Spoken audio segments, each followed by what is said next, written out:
Yeah, what's up? Hey, quick question for all my landlords out there. I got a tenant, right?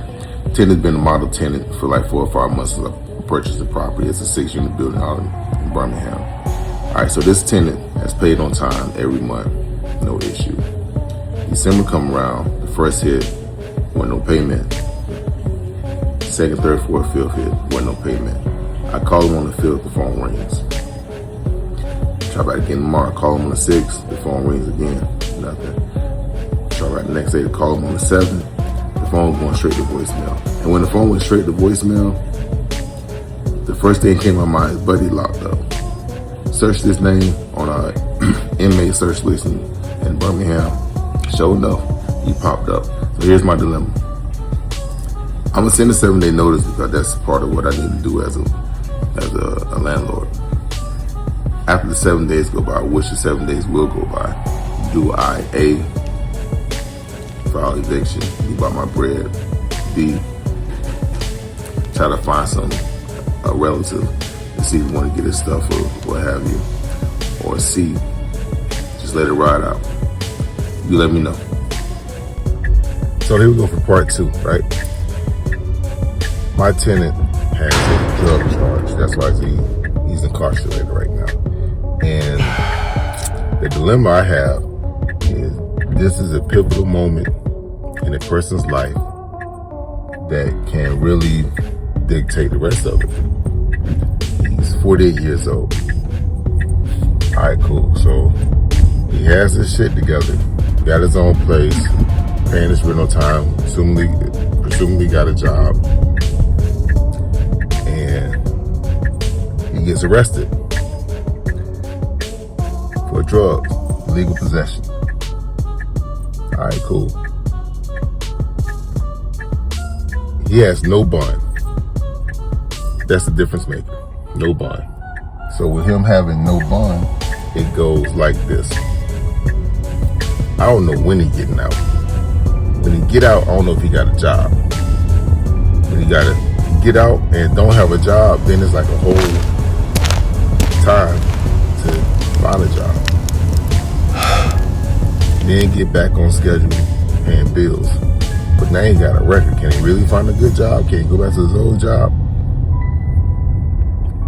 And that is the difference maker. Right. So, are you a good human? Or you a screwed businessman? What would you do? You don't know anything yet other than he's been arrested for drugs, illegal possession of drugs. You don't know if drugs are planted on him.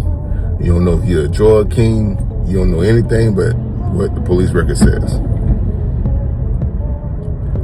But a man's life is at stake,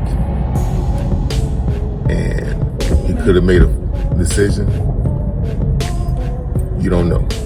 So, as a member of the human race, what do? Do you be about your Benjamins and put them out, get the next tenant in there? Or do you try to potentially save his life? Meaning, give him an opportunity to land on his feet. Let me know. Hey, so peep this, right? Part 3. My tenant got arrested. Should I evict him or not? So, I'm calling around because I'm in the process of sending a 7-day business notice out, 7 business day notice out. So I'm calling around trying to find a perfect attorney. Because the one I had doing the work, they trashed. And get this company from a referral, from a realtor that I do business with. Call the guy up, he's thorough, asking me all type of questions. Come on, his price at one point was like $1,500 for eviction. That kind of steep. Everybody else was like $800, $750. Then he asked me how many properties you got. I said a little 25 to 30. There's 25 that's leased. They're cool, man. You may qualify for our corporate. Well, how much is corporate? My corporate prices are $680 for eviction, another $680 for possession or writ or something like that. That's when you file a lawsuit for the damages. I'm all right, cool. I can get behind that $680. And then he asked me, he said, "You got any questions?" I said, "Yeah. I have a tenant that has been arrested. Didn't pay this month. He was already there in the building when I bought it, so I have limited information on him. What can I do? He said, what's his name? Gave him his name, and like, looking up. He came back and said, oh. I said, what? He said, man, he got earlier charge. That's probably why he has no bond. I said, what his charge was? He said he skipped bail in 2016. But he'd been on the lam for 10 years. All right. So now in my head, I'm thinking like, damn, do I really need to file an eviction? Look, I can just keep it at 680 now. I can keep it 680. But he ain't going nowhere. He jumped bail. So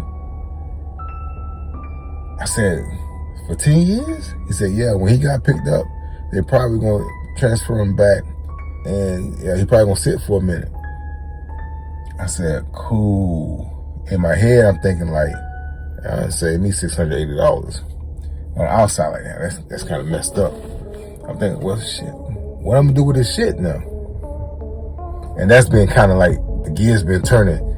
Your tenant, you find out, just skipped bail 10 years ago, completely changed his life, living like he needs to be living like a model citizen, get arrested and get hauled back to the county he just skipped bail and